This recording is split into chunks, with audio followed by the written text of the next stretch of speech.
Hi guys, அஸ்ஸலாமு அலைக்கும். Welcome back to my YouTube channel. இன்றைக்கி நாங்கள் பார்க்க போகிறது இறால் டெவல் ரெசிபி. வாங்க இப்படி செய்கிறேன்னு பார்ப்போம்.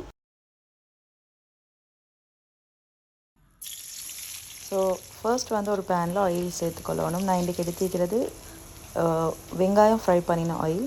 ஸோ அதிலேயே தின்னாக ஸ்லைஸ் பண்ணிக்கிற வெங்காயம், கருவேப்பிலை அண்ட் வெள்ளைப்பூடு இதையும் ஸ்லைஸ் பண்ணி சேர்த்துக்கொள்ளணும்.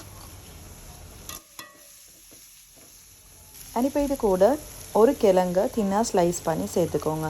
ஸோ இந்த மாதிரி கட் பண்ணி சேர்க்க போகக்குள்ள கிழங்கு குயிக்காக வெந்துடும். இப்போ இது கூட கேப்சிகம், தக்காளி, வெங்காயக்கீரை, ஸ்ப்ரிங் ஆனியன் எல்லாம் இந்த மாதிரி கட் பண்ணி சேர்த்துட்டு ஹை ஃப்ளேமில் சாட்டே பண்ணணும். வெங்காயக்கீரைக்கு பதிலாக உங்களுக்கு கங்குன் கீரையும் சேர்த்துக்கொள்ளையிலும். இப்போ இதை மூடி போட்டு ஃபியூ மினிட்ஸ்க்கு குக் பண்ணுவோம். ஸோ தட் அந்த கிழங்கு நல்லா வெந்துடும். அண்ட் இது பார்த்திங்கன்னா வெங்காயக்கீரையிலேருந்து தண்ணி ஒட்டிருக்குது. இப்போ இது ஒரு முறை நல்லா மிக்ஸ் பண்ணிவிட்டு இது கூட க்ளீன் பண்ணி வச்சுக்கிற இறாலை சேர்த்துக்கொள்ள போகிறோம். இறாலை மஞ்சள் உப்பு போட்டு நல்லா க்ளீன் பண்ணிக்கிறேன். இப்போ இதையும் சேர்த்துட்டு இது கூட உப்பு, மஞ்சள் சேர்த்துக்கொள்ளணும். தேவையான அளவுக்கு பெப்பர் அண்ட் துண்டு கொச்சிக்காவும் சேர்த்துக்கோங்க. கூடவே கூனியஸோ இல்லைன்னா மாசி சேர்த்துக்கோங்க, இன்னும் நல்ல டேஸ்ட்டாக இருக்கும். இப்போ இதையும் நல்ல ஒரு முறை மிக்ஸ் பண்ணிக்கோங்க. இந்த மாதிரி டெவல் ஐட்டம் செய்ய போகல ஃப்ளேமை கொஞ்சம் கூட்டி வச்சு செஞ்சிங்கன்னா நல்லா இருக்கும்.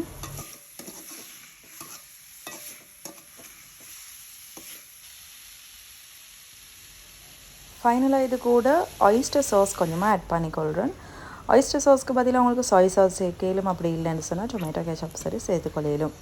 இப்போ இதையும் சேர்த்துட்டு நல்லா ஒரு முறை மிக்ஸ் பண்ணிவிட்டு மூடி போட்டு ஜஸ்ட் ஒரு 4 to 5 மினிட்ஸ்க்கு மட்டும் குக் பண்ணுங்கள்.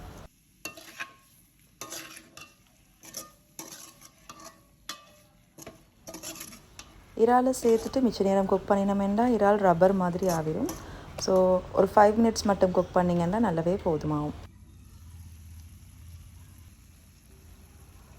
அவ்வளோதான், சூப்பர் டெலிஷியஸான இறால் ரெசிபி ரெடி. இந்த டெவல் பார்த்திங்கன்னா மிச்சம் டைம் கன்சியூம் பண்ணாது, குயிக்காகவே செஞ்சிடலும், அதே மாதிரி நல்ல டேஸ்ட்டாகவும் இருக்கும். ஸோ இந்த ரெசிபி உங்களுக்கு பிடிச்சிக்குன்னு நினைக்கிறேன். பிடிச்சிருந்தேன் மறக்காமல் லைக் பண்ணிவிட்டு உங்களோட ஃப்ரெண்ட்ஸ் அண்ட் ஃபேமிலி கூடயும் ஷேர் பண்ணுங்கள். சப்ஸ்கிரைப் பண்ணாமல் வீடியோஸ் பார்க்குறவங்க இப்போ சப்ஸ்கிரைப் பண்ணிக்கோங்க. இன்ஷால்லா இதே மாதிரி இன்னும் ஒரு ரெசிபியில் சந்திக்கிறேன். அது வரைக்கும் டேக் கேர், பாய், அஸ்ஸலாமு அலைக்கும்.